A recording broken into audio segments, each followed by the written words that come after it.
Bom, é, então vamos lá, já estou gravando. Essa primeira aula, meus irmãos, eu vou fazer um encontro para nós fazermos como um resumo sobre o Apocalipse, o livro do Apocalipse. Bom, para vocês poderem entender o curso. A partir da semana que vem, ou seja, a partir da aula 2, eu começo o capítulo 1, versículo 1, vamos lendo e explicando. E procurando fazer uma aplicação do Apocalipse, né? Bom, então, a primeira coisa que eu quero falar para vocês nesse tópico, até antes de nós começarmos a ler os tópicos que eu separei aí para vocês, é como se divide hoje, principalmente, a interpretação do Apocalipse. Isso vai ser importante para vocês poderem entender, tá ok? Eu digo o seguinte, que ele se divide em duas linhas principais. Uma linha que diz que o Apocalipse ele se cumpriu só até o capítulo 3, ou está se cumprindo o capítulo 3, que é o que a Assembleia de Deus prega. A Assembleia de Deus prega que no Apocalipse nós estamos no capítulo 3. E a partir do capítulo 4 é o futuro, o que vai acontecer depois que a igreja for arrebatada. Tá bom? Então, capítulo 4 até o capítulo 22, na visão da Assembleia de Deus e, claro, de outras igrejas, né? Aquelas principalmente que defendem o pré-tribulacionismo, né? Essas igrejas, elas defendem que nós estamos no início do livro de Apocalipse. Que o capítulo 3 é o período que nós estamos vivendo, que seria a era de Laodiceia, a última era da igreja aqui na Terra. Isso é o que a Assembleia de Deus prega, tá ok? Bom, qual é a outra linha, para vocês poderem entender? É uma linha que ela diz que nós já estamos lá no final do Apocalipse. Quando você lê Apocalipse capítulo 20, aquela promessa de um reino justo aqui na terra, do diabo preso e os homens vivendo de maneira justa, até animais e homens vivendo de forma pacífica e também paz entre os animais, leão deitando com cordeiro, como está profetizado em Isaías, tem uma boa parte dos intérpretes que eles defendem essa linha. Você já está lá em Apocalipse capítulo 20. O que vai acontecer é o juízo final. Esse é o pensamento deles. O próximo passo é o juízo final, porque depois do milênio, né? Depois do reino de Deus aqui na terra, em Apocalipse capítulo 20, o que acontece? Acontece a batalha de Gog e Magog e o juízo final. Apocalipse capítulo 20, versículo 10 e 11, né? Termina o milênio e começa o juízo final. Então são essas duas linhas para vocês poderem entender. É claro que eu sigo, né, o que pensa a Assembleia de Deus e até vejo que não há chance da pessoa dizer que nós estamos vivendo o reino de Deus, mas isso, acredite, é pregado há 1700 anos, desde os dias de Constantino, desde os dias de Eusébio de Cesareia, quando ele escreve o seu livro História Eclesiástica, ele já defende isso, e a Igreja Católica adota esse pensamento, que Constantino implantou o reino de Deus de Apocalipse 20, e agora a Igreja está reinando na Terra, porque, segundo a Igreja Católica e as igrejas protestantes, esses que dizem que já está vivendo o milênio, eles dizem que Jesus não vai reinar na Terra. Tá bom? Quem vai reinar na Terra é a Igreja. Então, vamos dizer, esse pensamento é um pensamento que eu digo que é impossível. Você olhar para o mundo hoje, com a facilidade que você tem de notícias, de imagens no mundo todo, você consegue ver que os homens não estão vivendo em paz, mas de jeito nenhum. E esse milênio, vamos dizer, seriam 1700 anos de milênio. Então, existem essas duas divisões. E é claro que eu vou seguir a interpretação que eu acredito ser correta, que sempre foi defendida pela igreja primitiva. A igreja primitiva, ela pregava o quê? A igreja primitiva, nós veremos que o discípulo número 1 de João, que é chamado de Pápias, existe um escrito de Pápias, discípulo do apóstolo João, Na história da igreja, claro, não está na Bíblia, na história da igreja, ele escreveu uma obra dizendo que Jesus reinaria aqui na terra por 1000 anos sobre Israel. Depois dele, um discípulo de Papes, ou seja, que tem aí, né, até o ano 200, o que a igreja primitiva pregava, Irineu de Lyon também pregava que Jesus reinará aqui na terra por 1000 anos. Então, nós temos o testemunho da igreja primitiva e temos o testemunho da história, que a doutrina de que Jesus já está reinando, ela surge com a igreja católica, lá nos dias de Constantino. E eu sempre digo que isso foi profetizado no Apocalipse. Nós chegaremos em Apocalipse 18, versículo 7, que o Apocalipse anuncia que a grande prostituta, a Babilônia apocalíptica, ela diz que ela está sentada no trono como rainha, que ela não é viúva. E aí ela desafia o rei, né? Porque ela não é viúva, ou seja, o rei ainda vive, mas ela está sentada como rainha e que não verá o pranto. Ou seja, o Apocalipse profetizou que a Igreja Católica, ela tomaria essa atitude na história. Ok? Ela tomaria atitude na história. Então, para você entender, tem esses dois pontos de linhas do Apocalipse. A partir disso, você vai encontrar muitas interpretações, mas eu divido o Apocalipse dessa maneira. Tem um grupo, como é a Assembleia de Deus, resumindo o que eu falei para vocês, que acredita que está se cumprindo Apocalipse capítulo 3. Assembleia de Deus, Igreja do Evangelho Quadrangular, Igreja Batista Geral, Igreja do Nazareno, a Igreja Batista Independente, que é uma igreja pentecostal, a igreja sueca, de onde a Assembleia de Deus veio, todas essas igrejas, elas defendem esse ponto de vista. Jesus reinará aqui na terra por 1000 anos. Mas quando você vai para as igrejas que batizam recém-nascido, ou seja, igreja católica e igreja protestante, todas elas defendem que esse é o reino de paz que Isaías profetizou. Como último exemplo nessa introdução, para vocês verem na história, Martinho Lutero, aquele que liderou a Reforma Protestante, ele dizia que nos dias dele o milênio já tinha acabado. Ele dizia que eles estavam vivendo a guerra de Gog e Magog depois do milênio. E essa guerra está acontecendo até hoje. Então, se você tiver esse olhar, você vai conseguir entender bem o Apocalipse, tá ok? Então, detalhando um pouquinho mais o que nós falamos, aquela mudança que eu falei para vocês do Apocalipse, uma interpretação dizendo que o Apocalipse já estava se cumprindo lá em Apocalipse capítulo 20, ou seja, o reino de paz acontecendo. Em que ano que aconteceu isso na história? Foi próximo do ano 300. Falar um número redondo para vocês guardarem, tá bom? Ou seja, há 1700 anos atrás, surgiu essa interpretação. Agora começou o milênio, acabou toda a tribulação, acabou todo o problema, agora é o reino de paz, o reino de justiça. Isso começou, quando eu falo Eusébio de Cesareia, Constantino, vocês devem pensar no ano 300. Quando eu falo em Martinho Lutero, que ele aprovava esse ponto de vista, nós estamos falando de 1500, da Reforma Protestante, próximo do nascimento do Brasil. Martinho Lutero dizia que então o milênio já tinha acabado e eles estavam na guerra de Gog e Magog, tá bom? Sintonizando em datas na história, ok? Mas pensem principalmente nesse momento, essas duas correntes que eu falei para vocês. Se você for na internet, tá bom? Você vê pessoas falando sobre o Apocalipse, interpretando o Apocalipse, o que você vai encontrar? Um que diz que o Apocalipse está no começo do livro, tá bom? Está no começo do livro, está ali no capítulo 3, se cumpriu até o capítulo 3, que nós estamos vivendo o capítulo 3, nós estamos vivendo a era da última das 7 igrejas, que aparece ali em Apocalipse capítulo 2 e capítulo 3. Nós vamos estudar esses pontos passo a passo. Então, ali aparecem 7 igrejas.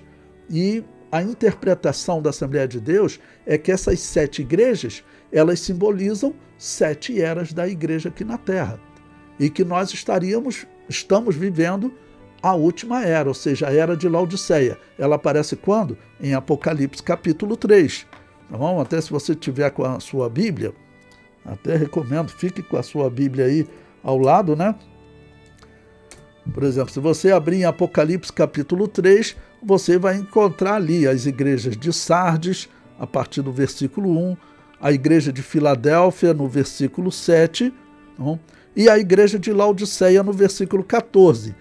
O período que a Assembleia de Deus acredita que nós estamos vivendo no Apocalipse é esse final do capítulo 3 aí, versículo 14 até o versículo 22. Ou seja, nós estamos no começo do Apocalipse.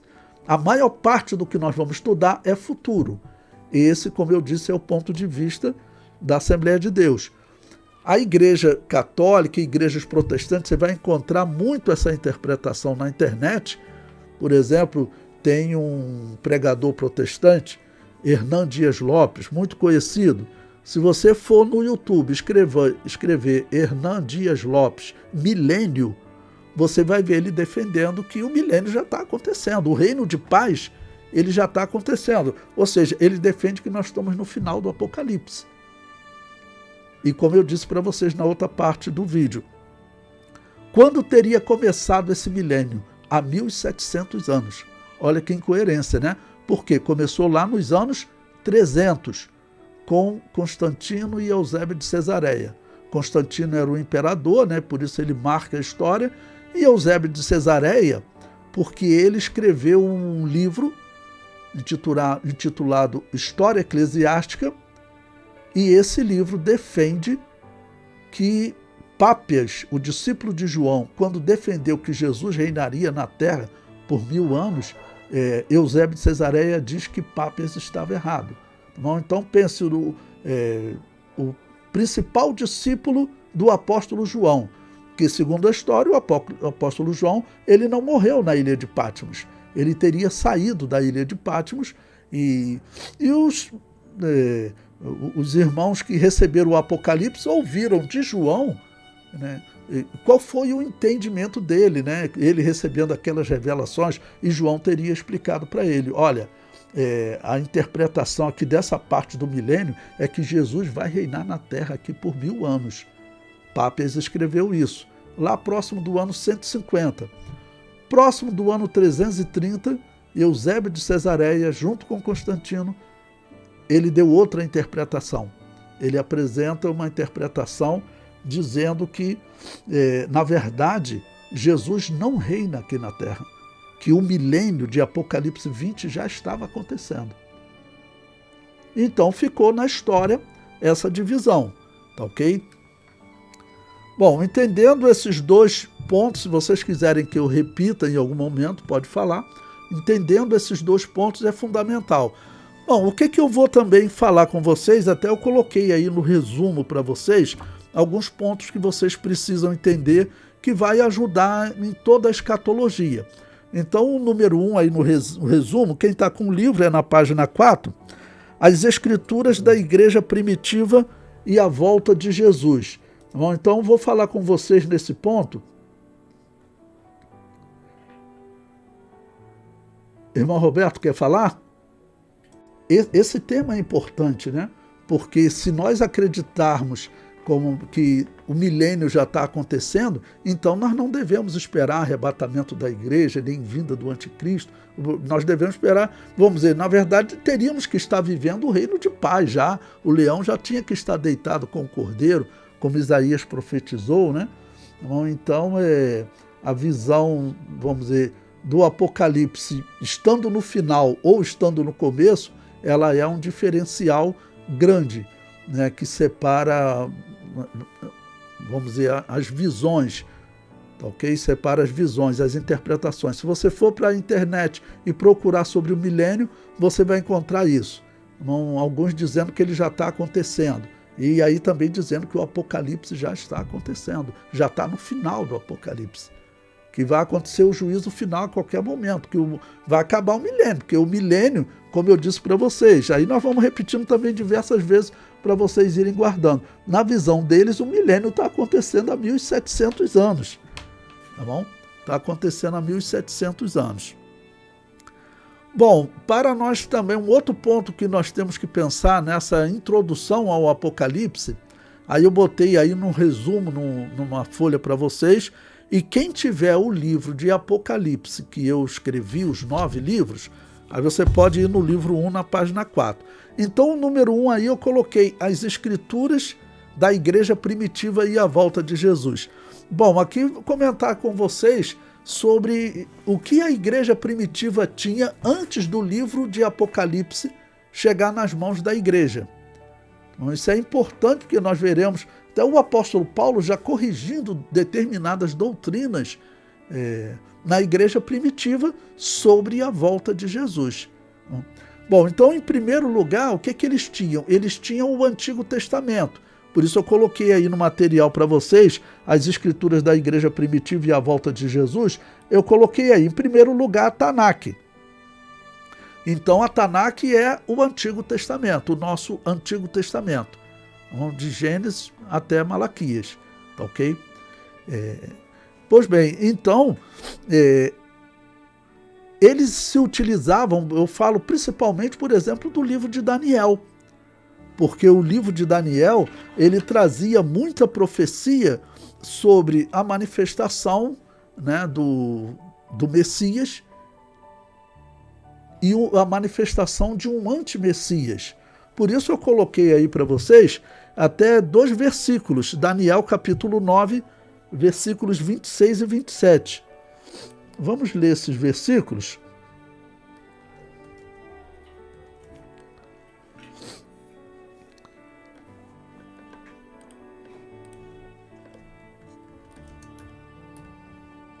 Que diz o seguinte, olha: e depois das 62 semanas será tirado o Messias. Então veja, a profecia de Daniel anunciava que viria um Messias e ele seria morto. Ele diz, e não será mais.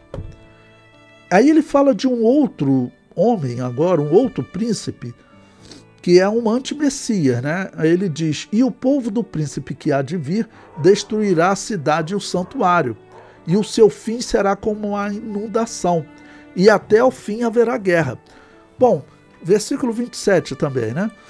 E ele firmará um concerto com muitos por 1 semana, e na metade da semana fará cessar o sacrifício e a oferta de manjares, e sobre a asa das abominações virá o assolador, e isso até a consumação, e o que está determinado será derramado sobre o assolador.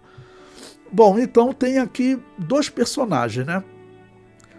Um personagem que é o Messias e o outro que é o Anticristo, que é dito que ele fará uma interrupção do sacrifício e da oferta de manjares. Mas antes disso, diz que o templo foi destruído. Então, o livro de Daniel, ele foi repetido por Jesus, essa parte, Jesus Cristo disse, né? Quando virdes... Lede sobre o profeta Daniel, que disse, quando a abominação da desolação estiver no lugar santo, quem lê que entenda. Então Jesus citou o profeta Daniel. Qual parte que Jesus citou? Essa aqui, de Daniel. Mas no começo, a igreja não tinha as palavras de Jesus escritas. O primeiro evangelho a ser escrito vai ser 20 anos depois da morte de Jesus, que é o Evangelho de Marcos. Então, o início da igreja, o que eles tinham? Eles tinham esses textos para usar nos seus cultos, nas igrejas e na pregação também. Então, por isso que nós veremos também a igreja sendo corrigida, né, pelo apóstolo Paulo em muitos momentos, exatamente sobre a diversidade de interpretações que tinham sobre a volta de Jesus. Quando nós lemos os evangelhos, nós vemos que eles tinham dificuldade de interpretar que o Messias deveria morrer. Mas você viu nesse texto aqui de Daniel que diz que o Messias deveria morrer. Tá ok? Então, essa interpretação era, vamos dizer, a fonte da interpretação da igreja primitiva. era o livro de Daniel. Outro livro, por exemplo, o livro do profeta Isaías. O livro do profeta Isaías, principalmente capítulo 9, capítulo 11, ele falava sobre o reino do Messias. E outros capítulos, né, de Isaías, principalmente, ele tem muita escatologia, como Ezequiel, também Zacarias. Então, o Antigo Testamento tinha esses livros, vou chamar assim, de escatológicos. Então, nos 20 primeiros anos, a igreja primitiva tinha exatamente esses livros. Esses livros que vamos considerar tinha sido interpretado por eles, tinha sido interpretado para eles pelos rabinos, pelos sacerdotes, pelos saduceus, né? Pessoas que nós sabemos que interpretaram errado. Então, nos dias do Novo Testamento, a interpretação da escatologia, ela vai ser organizada pelo apóstolo Paulo. O apóstolo Paulo, claro, nós sabemos disso, mas foi uma pessoa que Deus escolheu, como se diz, a dedo, né? Uma pessoa que Deus escolheu que era a pessoa capaz de organizar, né? Ler o Antigo Testamento, claro, guiado pelo Espírito Santo, mas estou falando humanamente, alguém demonstrou ser capaz, né? Quem? O apóstolo Paulo. Então Deus escolheu e ele vai organizar essa escatologia, porque tudo que era pregado para Pedro, Tiago e João, quando eles iam nas sinagogas, era que o Messias iria chegar e o reino de Deus profetizado por Isaías ia começar. E haveria paz na terra. Era isso que era pregado para eles nos dias do Novo Testamento. E aí Jesus chegou, pregou uma mensagem diferente, mas eles não conseguiram entender. Quem vai entender melhor e vai explicar é o apóstolo Paulo. Tá bom?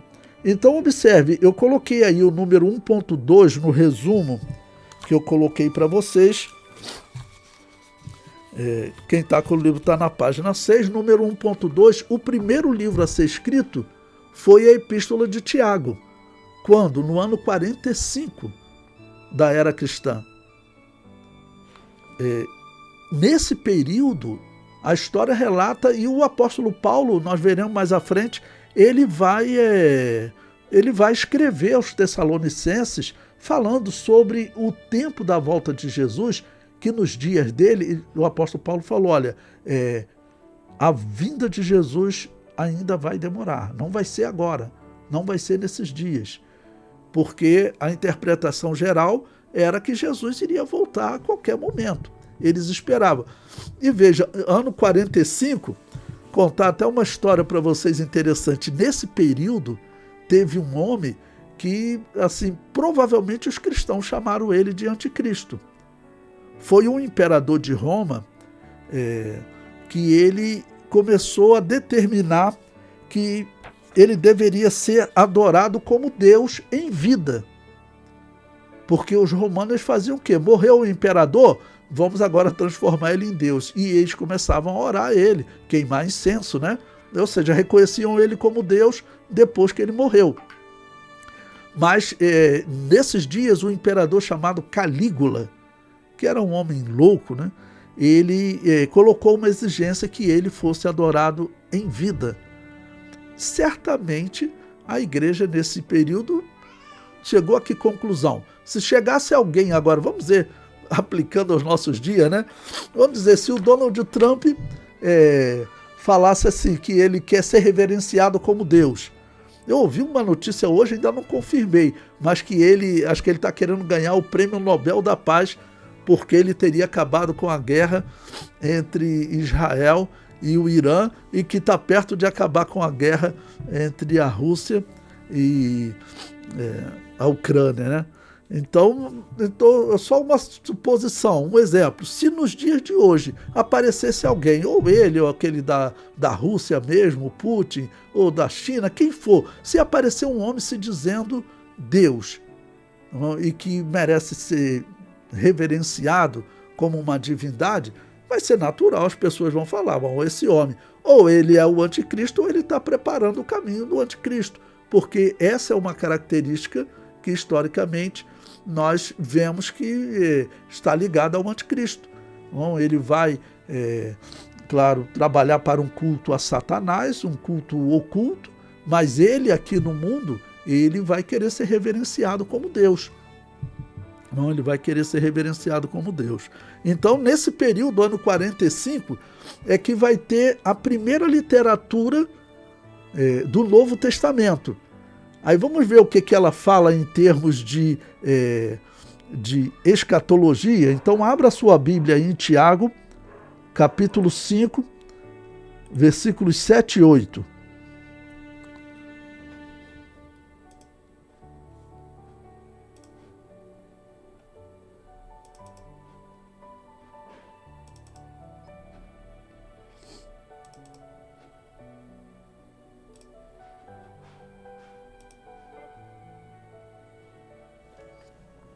Pois bem, versículo 7, acredito que vocês já tenham aberto, né? Diz: sede, pois, irmãos, pacientes até a vinda do Senhor. Eis que o lavrador espera o precioso fruto da terra, aguardando-o com paciência, até que receba a chuva temporã e serôdia. Sede vós também pacientes, fortalecei o vosso coração, porque já a vinda do Senhor está próxima. Bom, então, o pensamento deles no primeiro livro que é escrito é que a vinda do Senhor está próxima. Esse era o pensamento da igreja primitiva, tá bom? Mas veja que também esse livro ele é escrito, é a única palavra dele sobre a vinda do Senhor. Esse Tiago, que é o Tiago, irmão de Jesus, ele assim não andou com Jesus durante o ministério de Jesus, né? E escatologicamente, o apóstolo Paulo que vai começar a explicar mais à frente. Bom, eu coloquei aí também o número 1.3.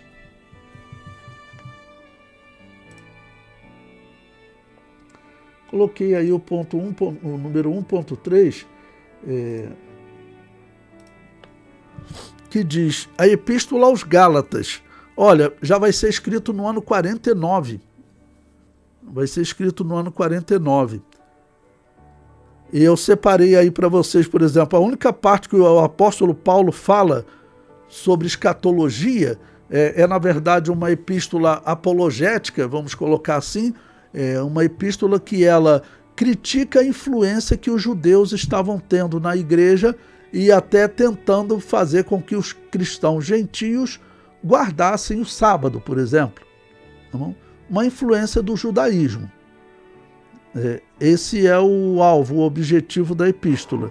E a única referência, por exemplo, escatológica está em Gálatas 5:21, que diz: invejas, homicídios, bebedices, glutonarias e coisas semelhantes a estas, acerca das quais vos declaro, como já antes vos disse, que os que cometem tais coisas não herdarão o reino de Deus. É só o que ele fala de escatologia.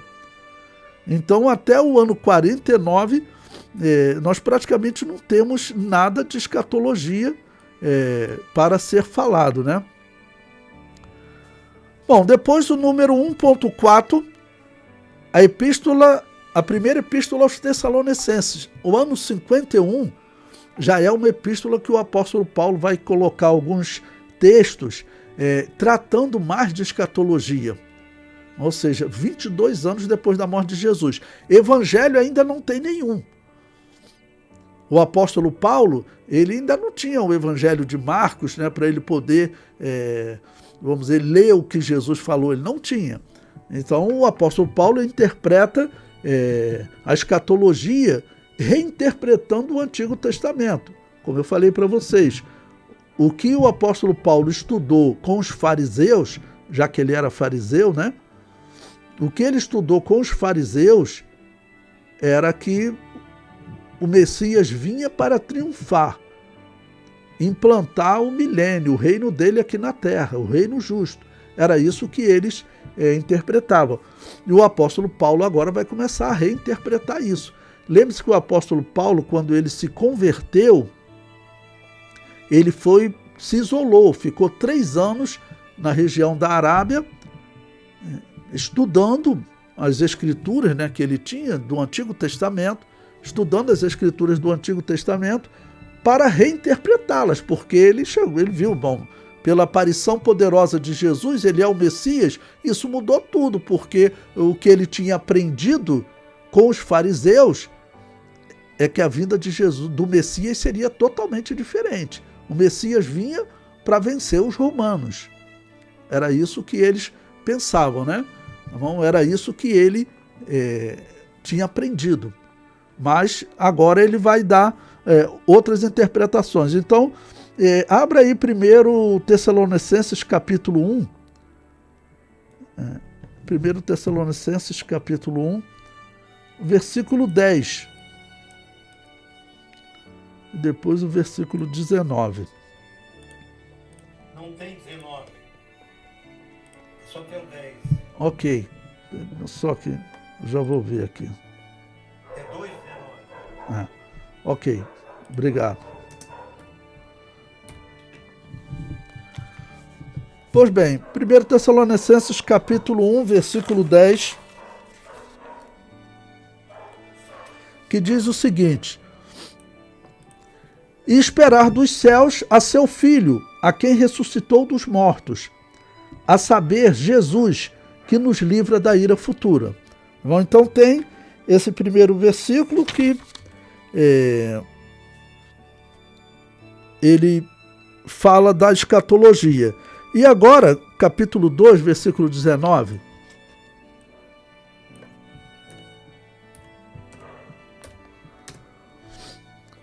Que diz, porque qual é a nossa esperança, ou gozo, ou coroa de glória? Porventura não sois vós também diante do nosso Senhor Jesus Cristo em sua vinda? Mas veja que até agora o apóstolo Paulo, ele até não detalhou. Na segunda epístola ele vai falar sobre arrebatamento, tá ok?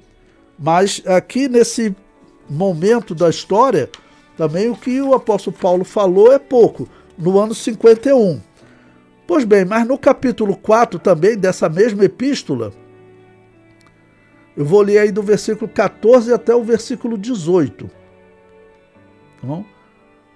Primeira epístola do apóstolo Paulo aos Tessalonicenses, capítulo 4.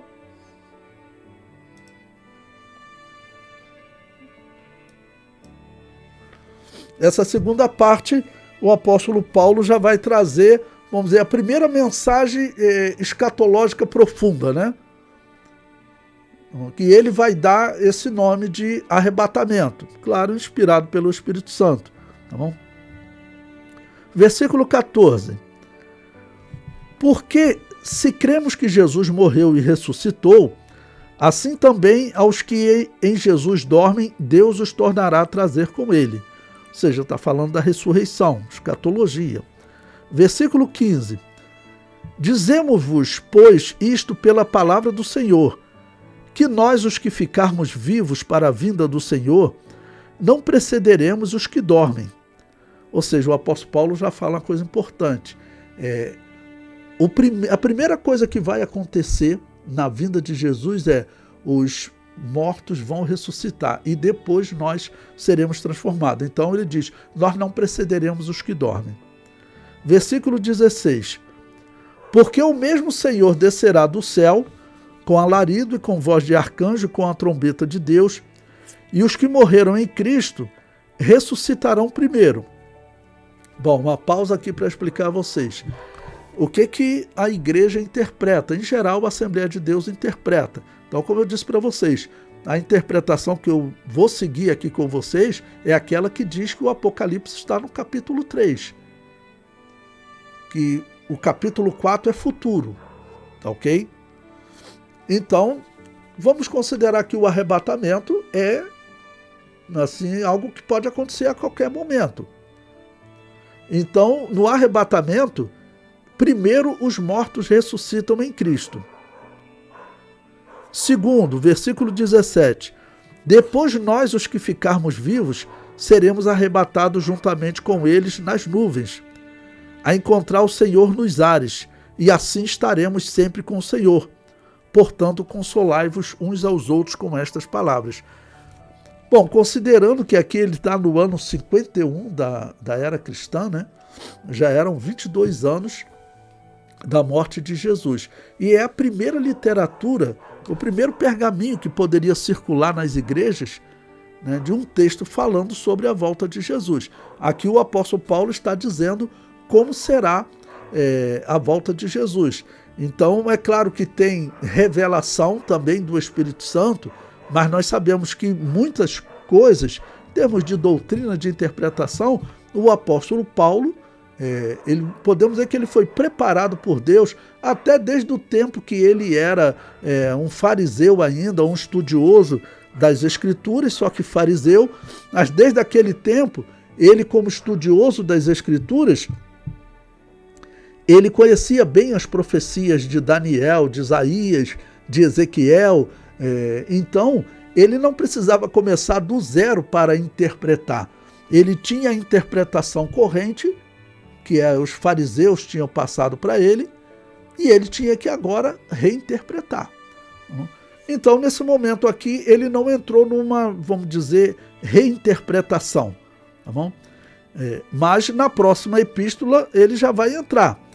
Então, olha, ainda no ano 51, eu coloquei aí para vocês o item 1.5, naquele resumo que eu passei para vocês. Quem tiver com o livro, está na página 9. Pois bem, então, a segunda epístola aos Tessalonicenses. Eu separei aí o capítulo 2,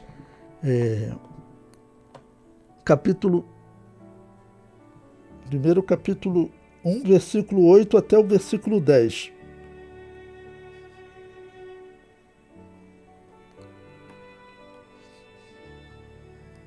Ele diz: como labareda de fogo, tomando vingança dos que não conhecem a Deus e dos que não obedecem ao Evangelho de nosso Senhor Jesus Cristo, os quais, por castigo, padecerão eterna perdição ante a face do Senhor e a glória do seu poder, quando vier para ser glorificado nos seus santos e para se fazer admirável naquele dia em todos os que creem, porquanto nosso testemunho foi crido entre vós. Então ele aqui anuncia a vinda de Jesus de uma forma poderosa, tá ok? E no capítulo 2, esse foi o capítulo 1 da segunda carta aos Tessalonicenses, né? E no capítulo 2,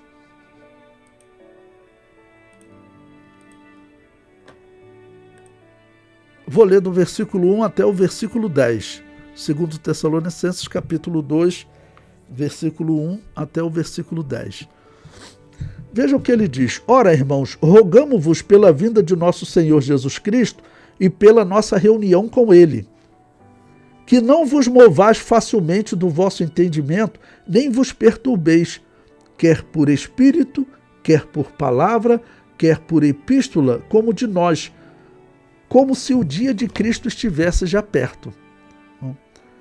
Bom, de onde o apóstolo Paulo tirou essa interpretação de que o dia de Cristo não estava perto? Ele iria demorar mais do que aquela geração estava pensando. Bom, aí vem uma suposição, uma interpretação, tá ok, irmãos? Eu acredito que o apóstolo Paulo ele tenha chegado a essa conclusão a partir de Levíticos capítulo 23, porque lá nesse capítulo, a interpretação que, por exemplo, a Assembleia de Deus dá, o que nós interpretamos daquele capítulo, é que teria uma era dos gentios, um tempo dos gentios. E o apóstolo Paulo teve essa interpretação. Na carta aos Romanos, nesse momento ele ainda não escreveu, né? Mas quando ele escrever a carta aos Romanos, ele vai colocar que Israel, vai chegar um determinado momento que Israel ele retornará no servir a Deus, ok? Israel voltará a servir a Deus e será novamente enxertado em Jesus, tá bom? Em Deus. Então o apóstolo Paulo interpreta que essa é a era dos gentios, o tempo dos gentios. E o tempo dos gentios não iria durar. Aqui se passaram quanto tempo? 22 anos. O tempo dos gentios não iria durar 22 anos. Então vou repetir para vocês, se alguém perguntar de onde que o apóstolo Paulo teria tirado essa interpretação, a pessoa pode interpretar que Deus o revelou. Tá? Mas Deus pode ter usado as Escrituras para levar o apóstolo Paulo a essa conclusão. Tá? Então, essa conclusão vem da era dos gentios. E certamente o apóstolo Paulo ouvia, né, vamos dizer, os cristãos, os apóstolos falarem que Jesus havia dito que Jerusalém seria pisada até que se encerrasse o tempo dos gentios. Então o apóstolo Paulo, peraí, o tempo dos gentios? Aonde que está o tempo dos gentios no Antigo Testamento? Está lá em Levítico 23, é chamado de Pentecostes.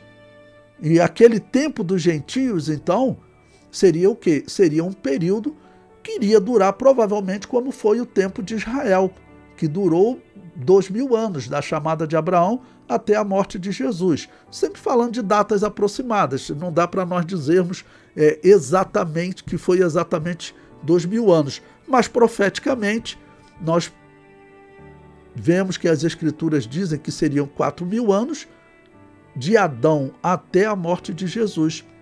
E nós percebemos que Abraão foi chamado perto de 2000 anos depois que Adão foi criado e 2000 anos antes da morte de Jesus. Tá bom? Então, seria desse texto que o apóstolo Paulo teria interpretado que o dia de Cristo não estava perto. Para os cristãos, certamente foi bem decepcionante naquele momento, né? Porque desde o princípio, o que os cristãos mais querem é sair desse mundo, né? Deixar esse corpo. O apóstolo Paulo coloca esse corpo praticamente como uma prisão da alma. Tá bom? Ocorre. Agora, em Israel, a leitura ela era para a grande maioria, mas se tratando dos gentios, quando fosse mesmo para Tessalônica, né, a leitura não era para todos. Vocês vejam, o imperador romano Constantino, segundo a história, ele não sabia ler. A leitura era para poucos, nos gentios. Entre os judeus, a leitura era assim praticamente geral. Eles sabiam ler. Eles só tinham um problema nesse momento. Por exemplo, o apóstolo Paulo vai escrever uma epístola dessa, até essa epístola chegar nas mãos dos judeus que sabiam ler, tá bom? Iria demorar. Dos gentios, que o percentual dos alfabetizados, vamos assim dizer, era bem menor do que em Israel, esses dependiam das pregações. E o que o apóstolo Paulo, até voltando aqui à leitura, olha só o que o apóstolo Paulo está dizendo, né? Nem vos perturbeis, relendo o versículo 2 de 2 Tessalonicenses capítulo 2, tá bom? Nem vos perturbeis, quer por espírito, quer por palavra.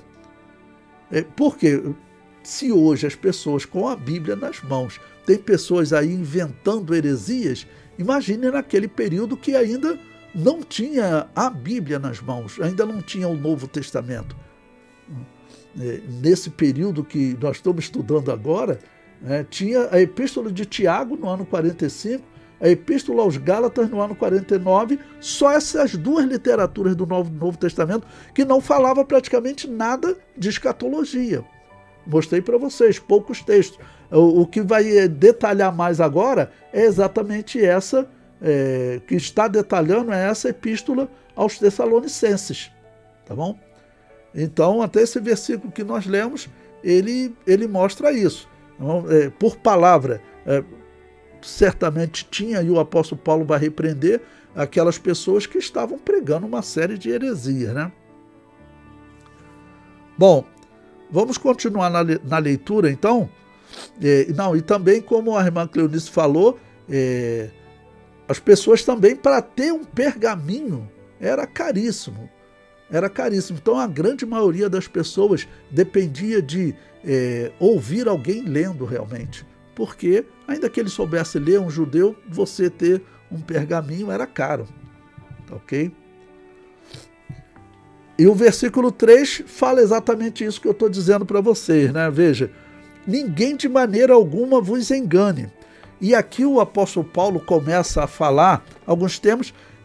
esse texto aqui, explicando para vocês, nós vamos repetir durante a aula, porque durante o Apocalipse nós vamos estudar a vinda do anticristo. Aqui ele vai começar a usar o anticristo como um sinal. Vamos usar o anticristo como um sinal. Então fiquem tranquilos também, mas a gente já adianta um pouco, porque vai contextualizando o Apocalipse, né? Estamos falando de escatologia e estudando ela em especial no Apocalipse.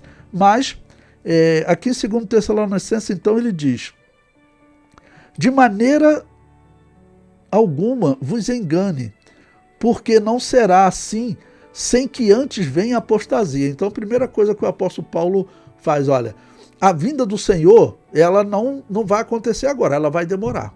E quando ela vai acontecer, o primeiro sinal que eu vou colocar para vocês, vai ocorrer uma apostasia. Bom, o que é apostasia? Apostasia significa você abandonar a doutrina, uma doutrina fundamental, né? Abandonar essa doutrina e adotar uma heresia.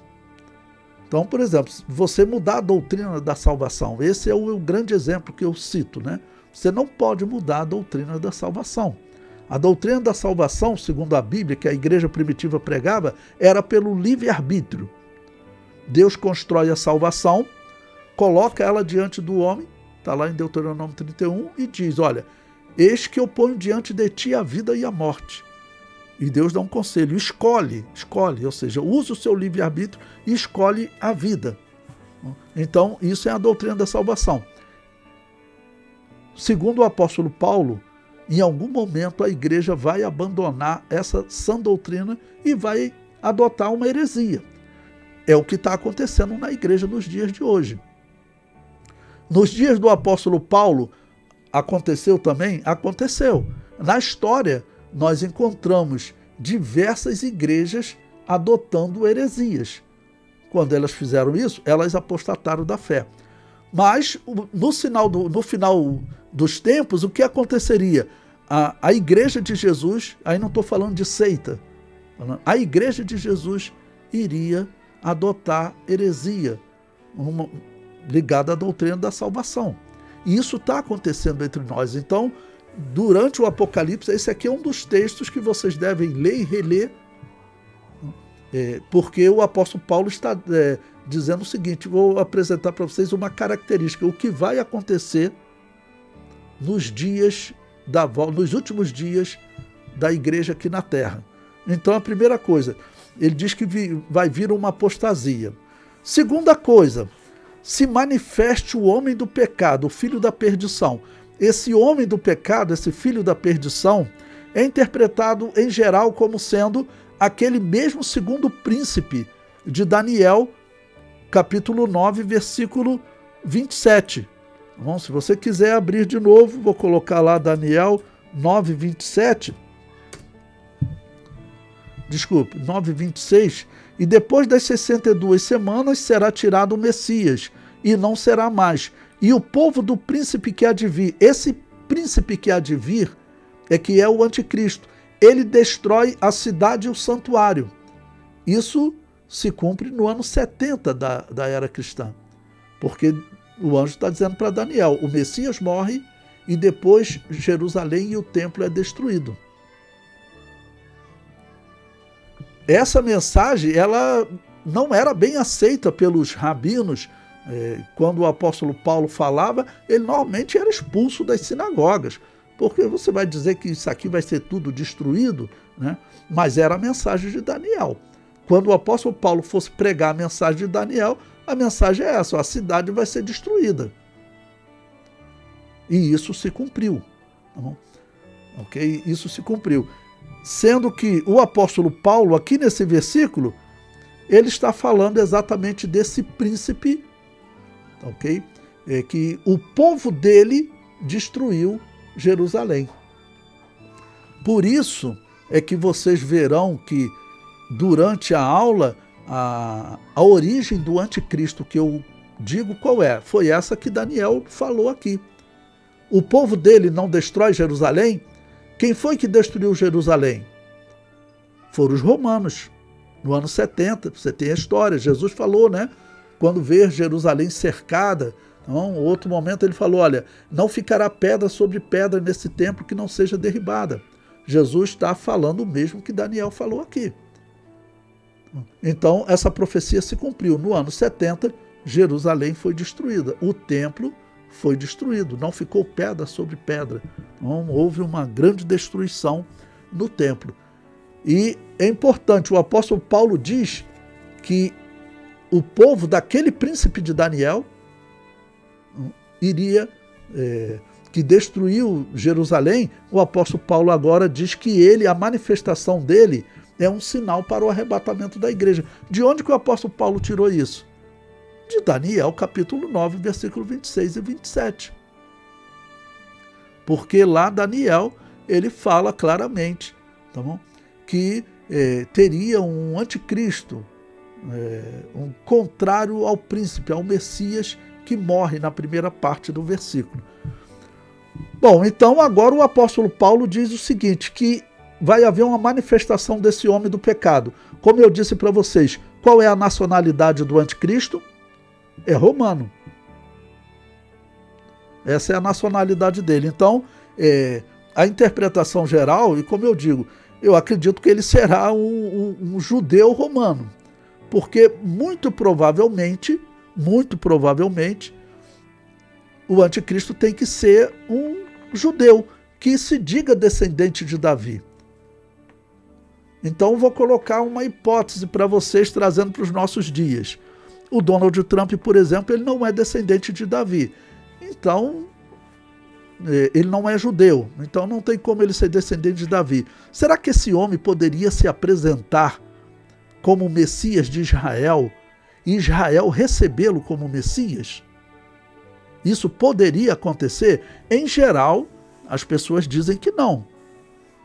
Que os judeus, para aceitar como Messias, ele teria que ser um judeu descendente de Davi.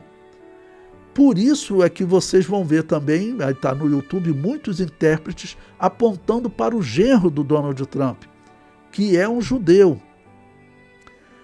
E é interessante que esse genro do Donald Trump, ele está dirigindo as alianças de paz que o Donald Trump também está fazendo. Ok? Então, esse homem do pecado, filho da perdição, ele muito provavelmente será um judeu romano. E como nós interpretarmos esse povo do príncipe que há de vir? Veja, esse Jared Kushner, ele é americano, mas ele é romano. Os Estados Unidos foi colonizado por quem? Pela Inglaterra. A Inglaterra fazia parte do Império Romano. Então, os Estados Unidos, ele faz parte do Império Romano. Então, o povo do príncipe que há de vir, disse Daniel, ele vai destruir a cidade e o templo. E foram os romanos que destruíram. Donald Trump, Jared Kushner são romanos? Sim. Então, normalmente, as pessoas têm apontado para o Jared Kushner porque ele é um judeu romano. Um judeu romano. Bom, então aqui o apóstolo Paulo chamou ele de homem do pecado e filho da perdição. Depois nós vamos detalhar mais isso, mas claro, ele vem servindo ao mal, né? Ele vem para tentar ocupar o trono que é do Messias. E essa atitude dele, que Jesus até falou que é a abominação da desolação de que falou o profeta Daniel, essa atitude dele reproduz a atitude de Satanás antes dele ser expulso do céu. Ele queria, colocar um trono ali junto do trono de Deus ou igualar ao trono de Deus. E o anticristo vai querer fazer a mesma coisa aqui na terra. É isso que está profetizado. Ele vai querer, então, assentar-se no trono de Davi. Bom, o versículo 4, ele vai continuar caracterizando. Lembre-se, estamos no ano 51. Ainda faltam 45 anos para o Apocalipse ser escrito. Então, essa é a primeira mensagem, vamos dizer, escatológica mais clara que a igreja está recebendo. Então, versículo 4. O qual se opõe e se levanta contra tudo que se chama Deus ou se adora, de sorte que se assentará como Deus no templo de Deus, querendo parecer Deus. Olha, então ele vai realmente querer ocupar aquele espaço do Messias. Ele vai tentar fazer aqui na terra o que Satanás tentou fazer lá no céu. Quando diz que ele vai se assentar no templo de Deus, esse versículo aqui também, ele tem outro cumprimento interessante nos nossos dias. Nós veremos durante o curso com detalhes, mas nos dias atuais, Israel está muito perto de construir o templo. Inclusive, existem hipóteses na internet que foram colocadas, e eu não duvido que seja verdadeira, não, dizendo que o Irã, o Hezbollah e o Hamas, eles agiram até fazer aquela invasão em Israel. Por quê? Porque estavam sendo assinadas alianças de paz entre Israel e o mundo árabe, como está sendo assinada de novo, e que nessas alianças de paz envolvia a construção do templo de Israel, porque isso é natural que aconteça. Os islâmicos têm as suas mesquitas pelo mundo. A história comprova que o templo de Israel ficava ali naquela terra. Então, essas alianças de paz envolveriam a construção do templo. Em 2020, ou seja, há 5 anos, teve uma autoridade de Israel aqui no Brasil. Ele deu uma entrevista ao site, a um site cristão, que me foge agora o nome, daqui a pouco eu lembro, que ele dizia que Israel está muito perto, guia-me o site, Israel está muito perto de construir o templo. Então, existem alguns que colocam essa atitude do Irã contra Israel exatamente porque eles estavam perto de começar a construção do templo, e isso como resultado das alianças de paz com o mundo árabe. Eu acredito realmente nessa possibilidade. E isso é importante você olhar, porque você veja, o apóstolo Paulo está dizendo que este é um sinal da volta de Jesus. Olha, ele já falou, o primeiro sinal, a apostasia. Tá bom? O segundo sinal, a manifestação do anticristo. E ele começa a caracterizar esse anticristo. Olha, ele vai querer assentar-se no templo de Deus. Ele vai querer assumir o lugar do Messias. Então, a construção do templo está, claro, profetizada aqui. Bom, nós estamos em 2025. Se você voltar 100 anos na história, 1925, um pregador, um professor que estivesse falando desse tema, ele não podia falar isso que eu estou falando para vocês agora, que é sabido. Israel pode iniciar a construção desse templo a qualquer momento. Bom, outra coisa sobre esse templo que o apóstolo Paulo fala, em geral as pessoas falam na internet que o anticristo vai ajudar na construção do templo. É verdade, eu acredito que isso deva acontecer, mas a profecia só diz que ele vai se assentar lá. Acho que provavelmente ele vai, nessa sua aliança de paz, envolve a construção do templo, isso é muito provável. E é significativo porque, se vocês forem na internet, vocês vão encontrar que o Donald Trump, já no outro governo dele, houve um pedido dos sacerdotes de Israel para que, e dos rabinos, né, para que o Donald Trump ele ajudasse Israel na construção do templo. E no pedido que eles fizeram, eles falaram, você vai ser o Ciro dessa era, porque Ciro, o imperador persa, ele autorizou, colaborou, né, facilitou a construção ou a reconstrução do templo. E Isaías chamou Ciro de Messias. Então, esses rabinos que escreveram também, eles acabam que eles estão igualando Donald Trump com Ciro, então eles vão acabar chamando ele de Messias. Essa é uma hipótese que é colocada aí no YouTube por alguns canais. Como eu disse, eu acho difícil o Donald Trump ser o anticristo, porque ele não é judeu. Não considero que seja impossível os judeus aceitarem um Messias que não seja judeu. Tudo bem que não seja impossível, mas eu acho muito difícil eles aceitarem, tá bom? Então, o mais provável é que o Donald Trump esteja trabalhando para o anticristo, porque também vocês têm que olhar, as coisas que estão acontecendo no mundo são anormais. Até esse Donald Trump, esse homem fala e todo mundo baixa a cabeça para ele, gente. Tudo bem que os Estados Unidos é uma potência, a maior potência bélica do mundo, tá ok? Mas quando ele foi eleito, eu vi entrevista com o líder da Líbia, da Síria, um país que o Hezbollah dominava lá, eles sempre estiveram, né, do lado do Irã. Ele, por exemplo, já mudou de lado. Ele fez uma aliança com Donald Trump. Essa é uma mudança muito significativa. Ele tirou um aliado do Irã e antes dele, quando ele foi eleito nos primeiros dias do ano, eu vi uma entrevista com o líder da Síria, ele falando com um respeito imenso. Nós sabemos como o Donald Trump é, então nós estamos preparados para um diálogo. E ele já fez aliança com Donald Trump. Hoje a Síria, ela não é inimiga de Israel. A Síria permitiu que Estados Unidos e Israel colocasse lá no seu território defesas dos mísseis iranianos, assim como a Jordânia também permitiu, diversos países apoiando Israel.